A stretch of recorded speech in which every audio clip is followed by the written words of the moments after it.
नई दुनिया के लिए बिल्कुल ही यहाँ नई बातें। क्या? नए ज्ञान से नई दुनिया स्थापन होती है।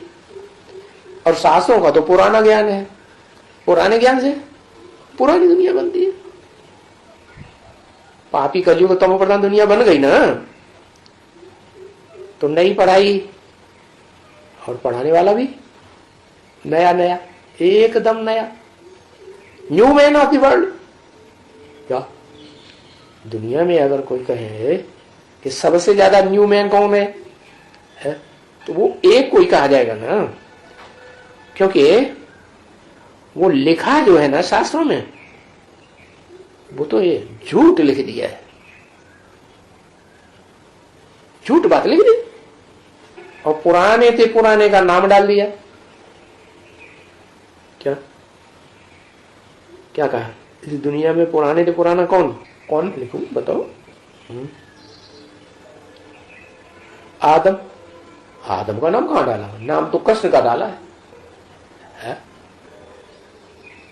अरे वो कृष्ण नहीं जो सतयुग में कृष्ण दिखाते हैं, वो तो ये हुई दुनिया, बाहर की दुनिया, लौकिक दुनिया। लेकिन अलौकिक दुनिया में भी कोई कृष्ण के रूप में, नाम रूप से पार्ट बजाने वाली आत्मा है या नहीं है? वो कौन है? क्योंकि संगम युग में शूटिंग होगी तो वहां भी शूट होगा है। तो संगम युग में भगवान के रूप में कौन हुआ? साकार सो निराकार। कौन हुआ पुराने से पुराना? जो आदि में सो अंत में।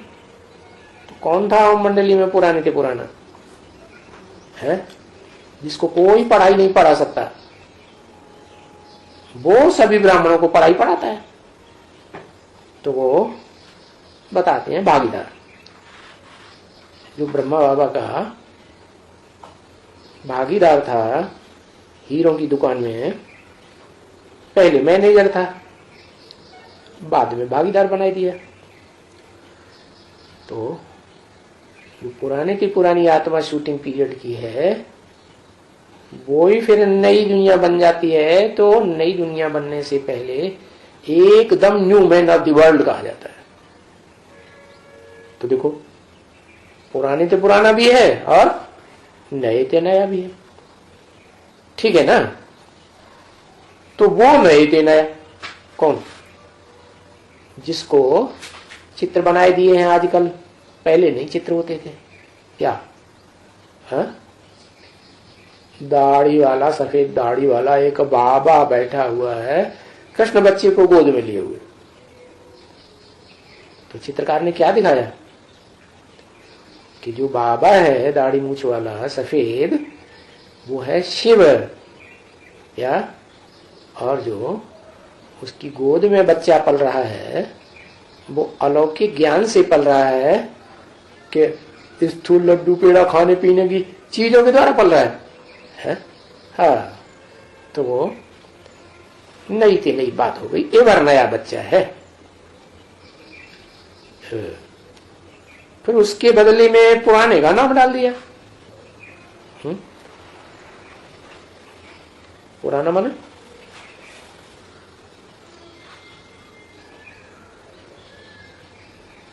क्योंकि दुनिया में जो ऋषि मुनि हुए हैं उनकी तो बुद्धि इस 60 चक्र को, 84 के चक्र को क्रॉस करके जा ही नहीं सकती। तो इस 60 में जो पुराने से पुराना 5000 वर्ष पुराना 16 कला संपूर्ण कृष्ण है, उसी को वो पुराना समझते हैं। क्योंकि इस समय में ये अंतिम जन्म है ना, तो अंतिम जन्म में पतित होगा या पावन होगा? पतित होगा। तो पुराना सांवरे का नाम डाल दिया, काला है। फिर वो राम को भी काला दिखाते हैं, कृष्ण को भी काला दिखाते हैं, शिवलिंग को भी काला दिखा दिया। नहीं तो द्वापर के आदि में जब शिवलिंग सोमनाथ मंदिर में बनाया था तो काला लिंग दिखाया था क्या? नहीं। तो काला कब दिखाते हैं? कलयुग है सबसे पुराना युग, तमो प्रधान युग, तो वहां सब काले बन जाते हैं, वो सबसे ज्यादा काले बनता है, नाम ही देते हैं महाकाल। तो वो बाप बताते हैं कि मैं आता हूं, है तुम सब जो नंबरवार काले बन गए हो उनको गोरा बनाने आता हूं, देवता बनाए देते हैं, है काहे से? मनुष्य से देवता बनाए देते हैं। मनुष्य होते हैं तो बहुत संकल्प विकल्प चलाते हैं, ये चाहिए वो चाहिए, है चाहिए वो चाहिए, चाहिए ही चाहिए चाहिए चाहिए, माने मनुष्य कितना संकल्प विकल्प चलाते हैं। और देवता सब कुछ मिला हुआ है। देवता माने स्वर्ग के जो देवताएं होते हैं उनको प्रकृति सब कुछ मुहैया कराती है, कुछ नहीं चाहिए, भरपूर है, तो कहे जाते हैं देवता। तो तुमको आकर के बिल्कुल प्योर बनाते हैं। क्या? तुमको माने तुम्हारी आत्मा को एकदम प्योर बनाते हैं। बिल्कुल माने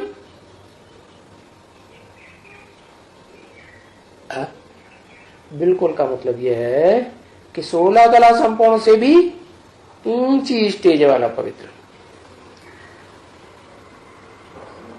और नाम डाल दिया है शास्त्र में, गीता में, जो इम्प्योर है। क्या? किसका नाम डाला? जो सतयुग में पहले नंबर में जो कृष्ण बच्चा दिखाते हैं, कृष्ण पीपल के पत्ते पर दिखाया, वो नीचे की ओर मुंह करके जा रहा कि ऊपर की ओर मुंह है?